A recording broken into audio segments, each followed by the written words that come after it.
Afternoon, guys. We will start with the broadcast section that's got no embargo, followed by an embargoed section. No live tweeting during the broadcast section, please. And for those in the broadcast section, please use the microphone provided. Rob. Ange, afternoon.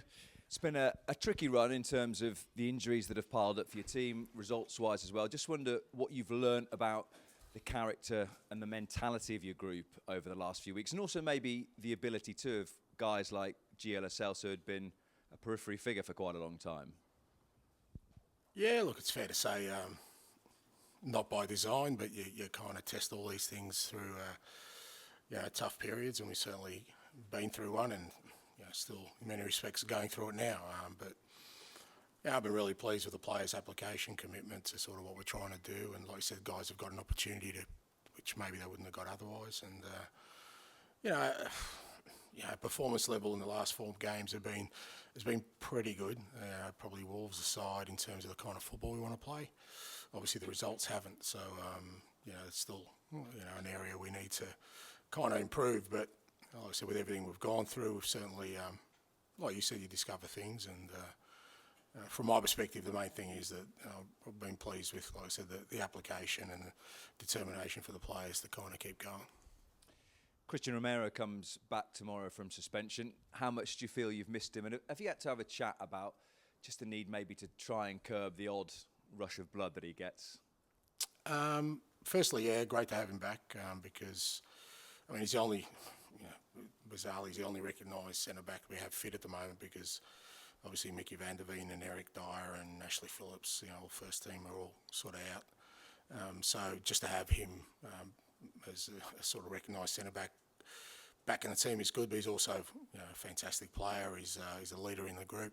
Obviously, when we lost Maddison, him after the Chelsea game, a lot of that sort of fell on Sonny's shoulders. So, from a leadership perspective, good to get him back. And no, look, I haven't had to have a sort of a word to him about it. He's, it's part of who he is as a player. He brings a physicality to it. He knows when he oversteps the mark that we all, not apart from him, the whole group pays a price, and it's up to him to sort of maintain the discipline that I know he can show. But more importantly, like I said, he's such a really strong presence on the field and during the week. So really happy to have him back. James Maddison was speaking in an interview that came out yesterday, and he described his injury as a slow burner. Is January, do you think, a realistic target still, or might it be longer? Yeah, I'm not sure about James's medical qualifications and whether we should go with his diagnosis on these kind of things. So I'll leave it to the medical team. As far as I know, it's going along okay. Thank you. Thanks, mate. Becky. Hi, Ange. You played West Ham in pre-season. I appreciate it was probably one of the first games that you were in charge of. Can you take anything from that game to prepare for this, or was it simply too long ago in a different space? A lifetime ago, yeah. No, I don't think so. But, obviously, we've been following him and we scout him like every other team. And, you kind of know particularly with David, he's been a presence in this Premier League for such a long time because he always presents teams that are very, very competitive. So you're going to have to be at your best if you want to get something out of a game against any of sort of David's teams. And, they've got some real quality and threats in their side.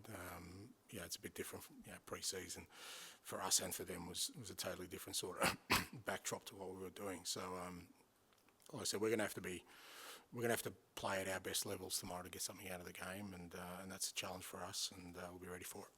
And you said you've been pleased with the application of your players during this period of injury.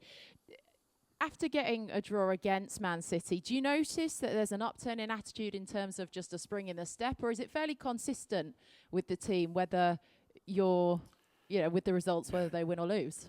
No. I mean, you look, they're human beings. They feel, we weren't happy with the 3 losses, and that it does affect players. Not, I guess, their confidence, but just their general demeanour, because with every loss you kind of get a little bit more sort of focused on the results. We're not overjoyed at getting a draw, so it's not about that. It's more about, I guess, the manner in which we went about it that's given them a little bit, more belief in what we're trying to do. Because in the second half, I thought we showed some resilience in terms of sticking to the kind of team we want to be to try and get something from a game. It's always going to be difficult anyway. So I think the sort of the upturn in any sort of feelings they have is coming more from that than the result. But we just try and stay consistent in our approach. That the end game for us is to play the game a certain way, and we've just got to keep focusing on hitting those levels. Thanks, Ange. Thank you. If you could pass it down to Charlie. Oh yeah, thanks. Yeah. You mentioned there about Dyer sort of being out. Could you just give a team news update? So obviously Christian's available. Nothing from the other night in terms of anyone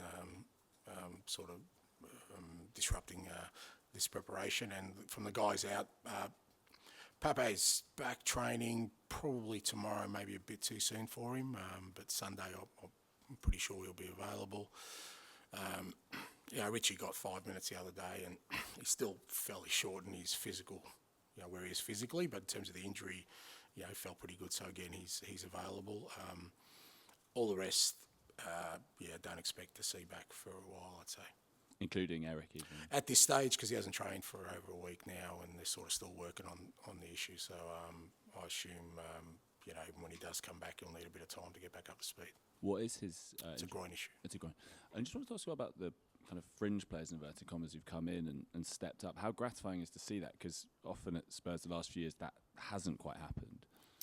Well, it's been important because, like I said, out of necessity, they've got an opportunity, and sometimes in that kind of scenario, you're very reliant on their ability to kind of come in and, not sort of disrupt the flow of what we're trying to do too much. But I mean, I was, as much as by necessity, I was always heartened by the fact that training every day, guys like Gio and Brian Gill and even someone like Ben Davis, who hasn't had a lot of game time, they've been training well. Emerson has been training well. We're obviously asking them to do a little bit of a different role, which is another challenge. But again, I come back to their application, their determination to sort of just try and play our football has been a key to that. And as I keep saying, look, Wolves aside, I think our level of performance has been pretty good considering what we've had to go through so far. To show as well how important it is to keep those people engaged, even if they're not getting the minutes they want. Yeah, well, look, I've always been that way.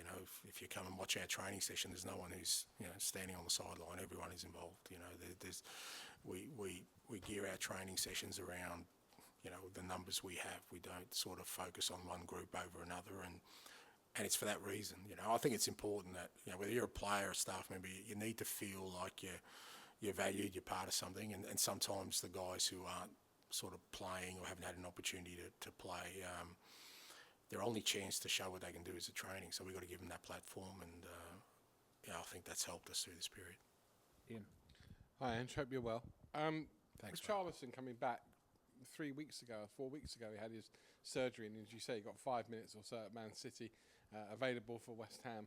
Does that show how determined he is, and how maybe he's got over his problems from earlier in the season, that he wants to be back playing in your team straight away? Yeah, look, I think Richie, to be fair to him, he was struggling with it from the start of the season, but from our point of view and the medical team's point of view, it was one that we thought we could sort of persist with till we got a good chance to sort of get some work on it. But it kind of, by the end of it, he was really struggling even at training. So, even though it wasn't great timing for us, because it came at a time when we lost a lot of other players, we just felt, we needed to that he needed intervention from a medical perspective. And he's worked hard with the medical team, the sports science staff, to be available. And, talking to him and watching him, he feels a lot better in terms of that aspect of it. But like I said, he's missed a fair bit of training in that 3-4 weeks, so we just got to do some work with him over the next couple of weeks to get him back up to speed, because again, we've got a fair few games, and we've been a little bit limited with how we can change things up during a game in the front third. So having him available either to start or to come onto a game is going to be invaluable. Won a lot of plaudits for the way you played at Manchester City on Sunday. West Ham are a very... After the game. Yeah, after the game. Yeah. And before the game. Yeah. West Ham, very different animal to City. They're a team that decides to come onto them and hit them on the counter. Is that more dangerous in a way for your side and your philosophy?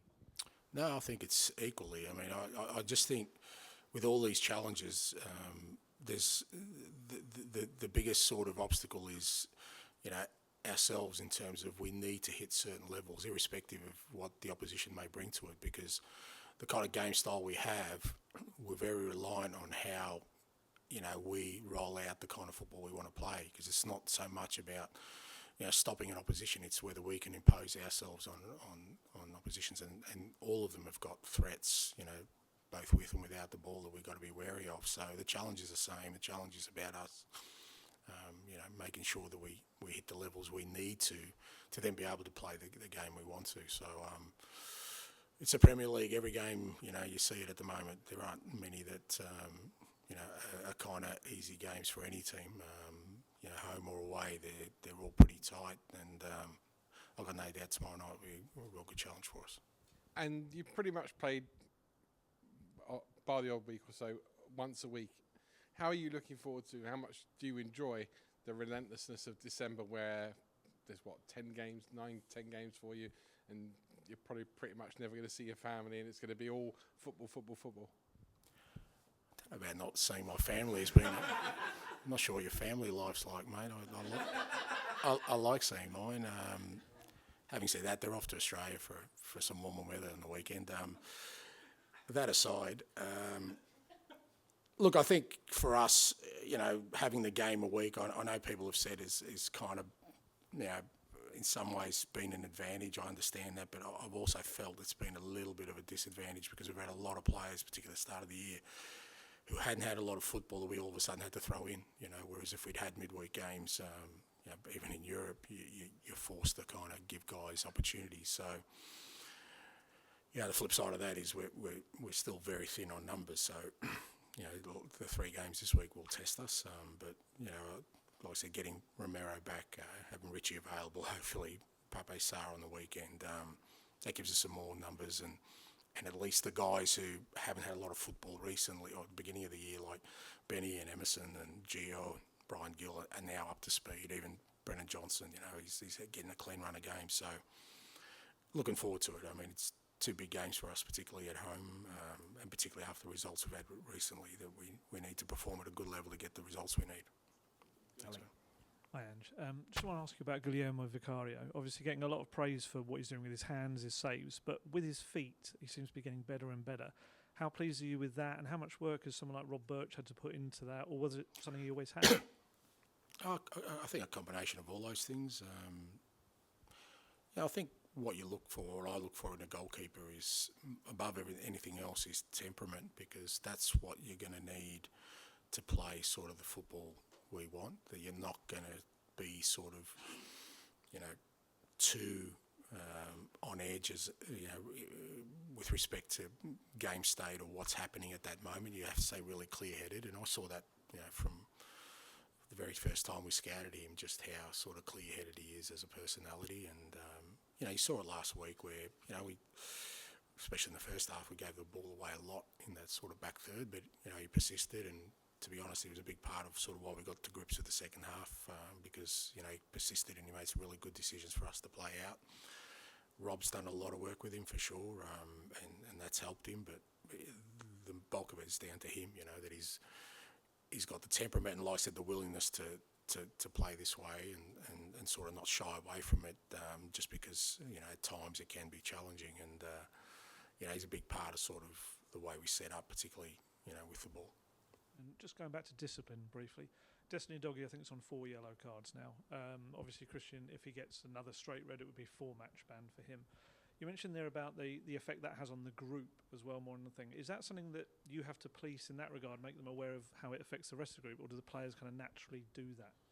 It's a combination of both. I mean, look, it's, some of it, they're defenders, they're in that position, and sometimes, I think Destiny's been unlucky a couple of times, but, at the same time, you need that part of your game to be there as a defender, particularly in the Premier League. You're facing some really, some of the best strikers in the world and attacking players, and, part of their, what they bring to the game is the physicality. I mean, Destiny's, particularly for a fullback, he's so quick, but he's so powerful, and we don't want to take that away from him. but there is like I said, there is a broader consequence for those kind of things. And you know, when you talk about discipline, it's not just about not getting yellow or red cards. It's just discipline in approach in terms of, you know, the way we're playing, the way you kind of behave on a football field. All those kind of things make a difference. So, you know, again, it's not something, you know, I said a couple of weeks ago. I think it's been an area that we need to improve. But I'm not just talking about yellow and red cards. Discipline is also. There's been times this year, particularly in the last couple of home games, where we've started really well and we've lost our way because we've just got, you know, a little bit ahead of ourselves in not just, like I said, the yellow red cards, but even in terms of the way we're playing our football. Last one from me. Just Ryan Sessegnon, the club put out a little kind of video today of some of his progress and work he's been doing. How's he doing, not only physically but mentally with this, because it's been a long recovery period for him? And also, how cautious do you have to be with him? Yeah, all those things. I think, you know, it's the hardest thing for any footballer. You talk to any footballer and, you know, sometimes they feel when they're not playing or they're not getting selected is the worst time, or if they're having a bad trot in the team, you know, bad form, it's the worst time. But the worst time is when you can't do what you love and you can't, you know, be part of the group because, again, you know, if you talk to players who retire, the thing they miss the most is just that being in a dressing room as part of something. And when you're doing rehab, particularly like Sess has been doing, like I said, it's a bit like Rodrigo. It's a fairly lonely existence, and he's had to put in, you know, he's had some real bad luck. But he's still working away. You know, he's still, you know, positive in terms of his outlook, but we will have to be cautious with him. And I think the medical team, rightly so, because he's had kind of a number of setbacks, and you know, you want to give him every chance to sort of, when he does come back, to stay back. So. You know, he's one we're not putting any timelines on. We'll be guided by the medical team and by him, more importantly. George, to finish this section, please.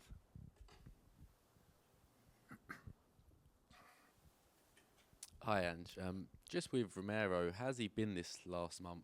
Obviously not playing, but training. Has he been sort of the person you want in training to prepare the team as best as possible? Yeah, look, his training's been good. He's been frustrated because, you know, particularly, I guess, yeah, not just the fact that he's missed out, but he's understood the situation we've been in. You know, it's not like he was the only one missing. You know, all of a sudden, post the Chelsea game, there was, you know, we lost Mickey, we lost Destiny, we lost, you know, pretty much our whole back four, and then we lost Maddison, and so he knows that, you know, how important he is. So I think he was frustrated. I mean, he had the international week, which is probably good for him because he got a couple of games in there and he got away from here. But he's been ready to go the last sort of week. He's trained really well, and I know he's happy, and I know the rest of the group's happy to have him back in. And obviously you mentioned Eric being out for this week at least. You've obviously got Emerson as an option, Ben Davis, but also Alfie Dorrington. Are you sort of looking to him to kind of show you during the week that if someone's needed that he can come on? Yeah, well, he's been in the squad the last 3 weeks, maybe 4 weeks. So yeah, Alfie and, you know, Jamie got on. You know, they're training with us now. They're part of the first team, so they have a chance every day to sort of, you know, show what they can do and be available. And as I said, at the moment we are really thin on defensive numbers, so you know, he may very well get an opportunity over the next couple of weeks. And obviously a pleasing result at the weekend in terms of coming back, Man City, but still 4 without a win. You're a manager that's used to winning. How much is that sort of eating at you, or are you sort of battling that by thinking about the bigger picture? No, look, you treat it the same way. It's like I say, I don't like losing. It doesn't sit well with me. I like winning. But, you know, for me, like I said, last week was not about just sort of getting a result there. It's the manner in which you do it, because just a result by any means, you know, I've been in that position before. It doesn't fulfil you any more than sort of, you know, losing a game of football. You know that it's not going to last. So for me, that's been more important. And whilst yes, it has been three losses and you know, the draw last week, I still think our performances, as I keep saying, are the most important thing that kind of sustains you through that period where you're going, all right, not happy we're not winning, but at least I'm seeing the team sort of still performing and trying to play the football. And you've got to take it in context that, you know, like I said, we're going through a rough trot in terms of playing personnel. Okay, we'll move on to the embargoed section for 10:30 p.m. tonight.